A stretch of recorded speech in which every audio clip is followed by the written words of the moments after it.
The Masque of the Red Death by Edgar Allan Poe. The Red Death had long devastated the country. No pestilence had ever been so fatal or so hideous. Blood was its avatar and its seal, the madness and the horror of blood.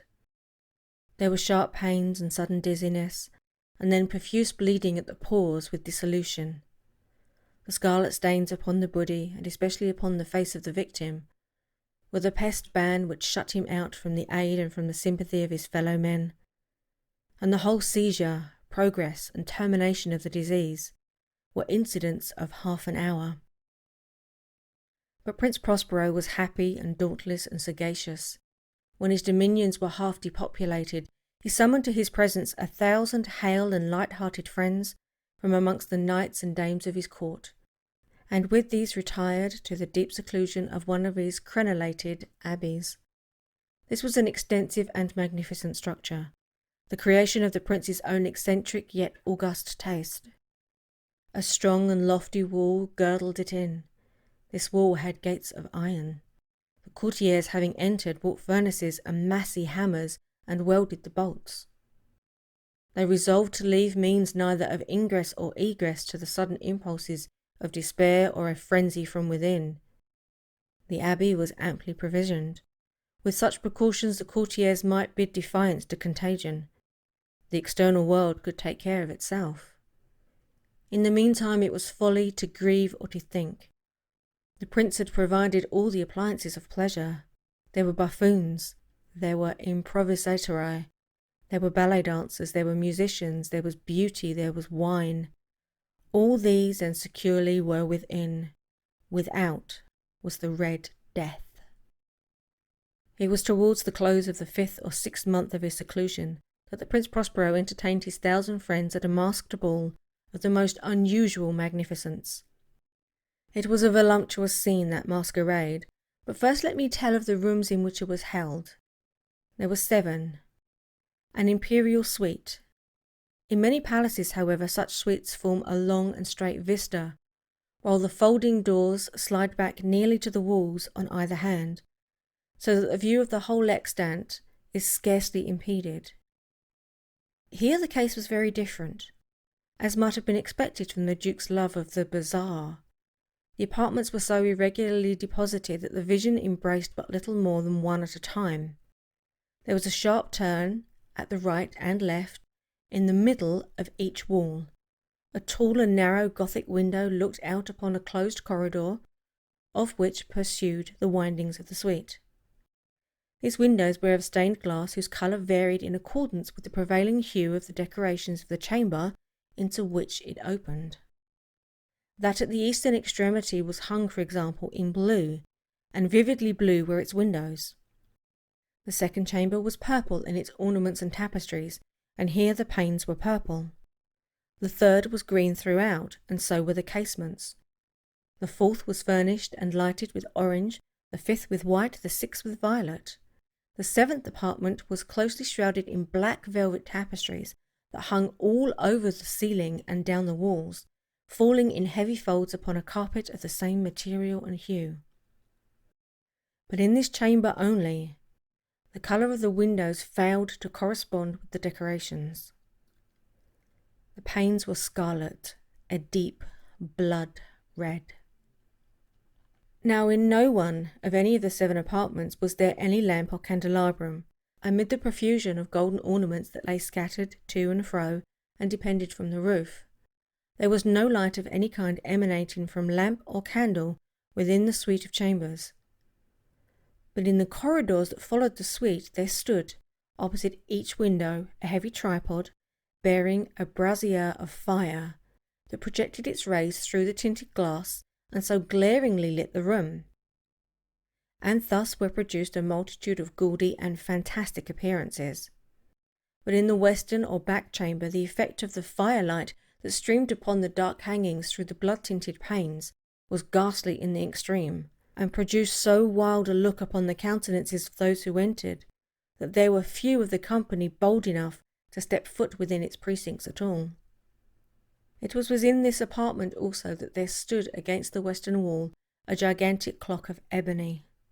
Its pendulum swung to and fro with a dull, heavy, monotonous clang, and when the minute hand made the circuit of the face and the hour was to be stricken, there came from the brazen lungs of the clock a sound which was clear and loud and deep and exceedingly musical, but of so peculiar a note and emphasis that, at each lapse of an hour, the musicians of the orchestra were constrained to pause momentarily in their performance to hearken to the sound, and thus the waltzes perforce ceased their evolutions, and there was a brief discord of the whole gay company, and while the chimes of the clock yet rang, it was observed that the giddiest grew pale, and the more aged and sedate passed their hands over their brow, as if in confused reverie or meditation.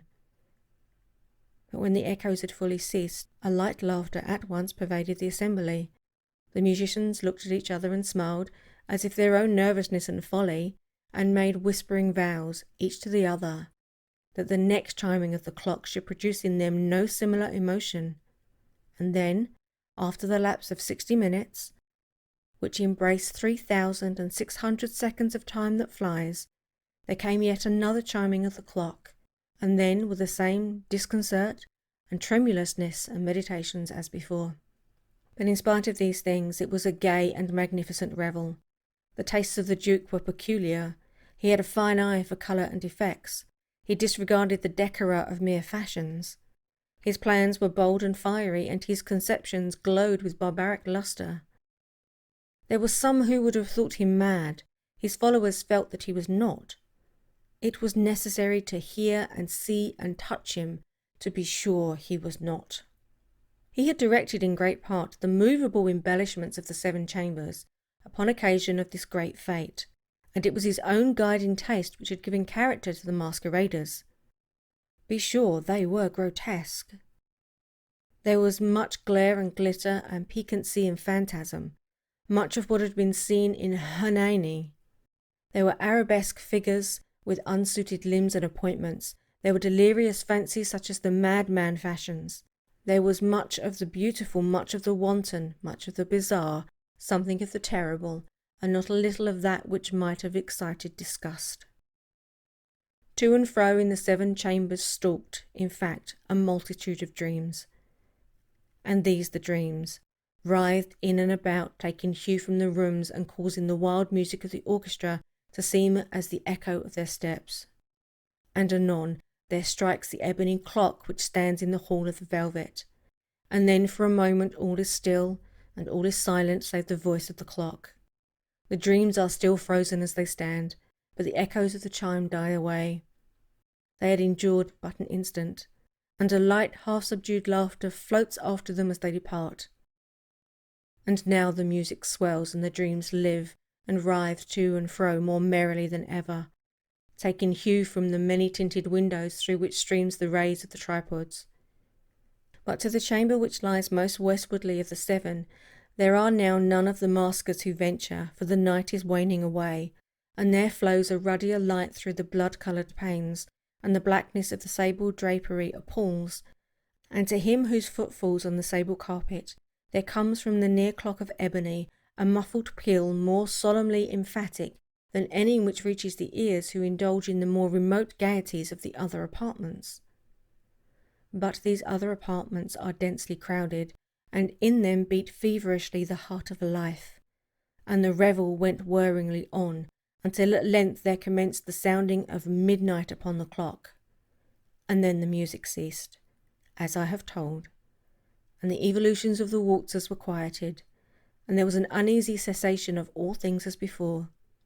But now there were 12 strokes to be sounded by the bell of the clock, and thus it happened. Perhaps that more of thought crept, with more of time, into the meditations of the thoughtful amongst those who revelled. And thus too it happened, that before the last echoes of the last chime had utterly sunk into silence, there were many individuals in the crowd who had found leisure to become aware of the presence of a masked figure which had arrested the attention of no single individual before. And the rumour of this new presence having spread itself whisperingly around, there arose at length from the whole company a buzz, or murmur, of horror and of disgust. In an assembly of phantasms such as I have painted, it may well be supposed that no ordinary appearance could have excited such sensation. In truth, the masquerade license of the night was nearly unlimited, but the figure in question had out-Heroded Herod, and gone beyond the bounds of even the prince's indefinite decorum. There are chords in the hearts of the most reckless which cannot be touched without emotion. Even with the utterly lost, to whom life and death are equally jests, there are matters of which no jest can be made. The whole company, indeed, seemed now deeply to feel that in the costume and bearing of the stranger neither wit nor propriety existed. The figure was tall and gaunt, and shrouded from head to foot in the habiliments of the grave. The mask which concealed the visage was made so nearly to resemble the countenance of a stiffened corpse that the closest scrutiny must have difficulty in detecting the cheat. And yet all this might have been endured, if not approved, by the mad revellers around. But the murmurs had gone so far as to assume the type of the Red Death. His vesture was dabbled in blood, and his broad brow, with all the features of his face, was besprinkled with the scarlet horror. When the eye of Prince Prospero fell on this spectral image, which, with a slow and solemn movement, as if more fully to sustain its role, staked to and fro amongst the waltzers, he was seen to be convulsed in the first moment with a strong shudder, either of terror or distaste. But in the next, his brow reddened with rage. "Who dares," he demanded hoarsely of the courtiers who stood near him, "who dares insult us with this blasphemous mockery? Seize him and unmask him, that we may know whom we have to hang at sunrise from the battlements." It was in the eastern or blue chamber in which stood Prince Prospero as he uttered these words. They rang throughout the 7 rooms loudly and clearly, for the prince was a bold and robust man, and the music had become hushed at the waving of his hand. It was in the blue room where stood the prince, with a group of pale courtiers by his side. At first, as he spoke, there was a slight rushing movement of his group in the direction of the intruder, who at that moment was also near at hand, and now with deliberate and stately step made closer approach to the speaker. But from a certain nameless awe with which the mad assumptions of the murmur had inspired the whole party, there were found none who put forth a hand to seize him, so that, unimpeded, he passed within a yard of the prince's person. And while the vast assembly, as with one impulse, shrank from the centres of the room to the walls, he made his way, uninterrupted, but with the same solemn and measured step which had distinguished him from the first, through the blue chamber to the purple to the green, through the green to the orange, through this again to the white, and even thence to the violet, ere a decided movement had been made to arrest him. It was then, however, that Prince Prospero, maddened with rage and the shame of his own momentary cowardice, rushed hurriedly through the 6 chambers, while none followed him on account of a deadly terror that had seized upon all.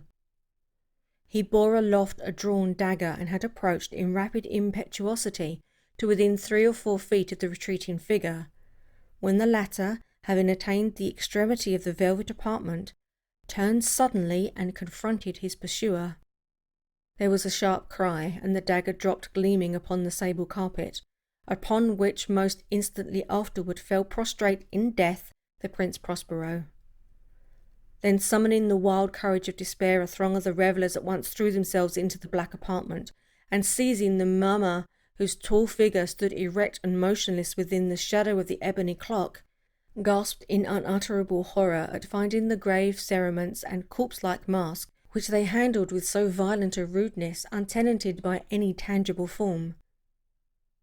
And now was acknowledged the presence of the Red Death.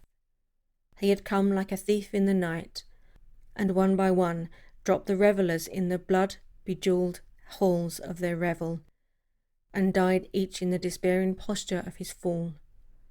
And the life of the ebony clock went out with that of the last of the gay, and the flames of the tripods expired, and the darkness and decay and the Red Death held illimitable dominion over all.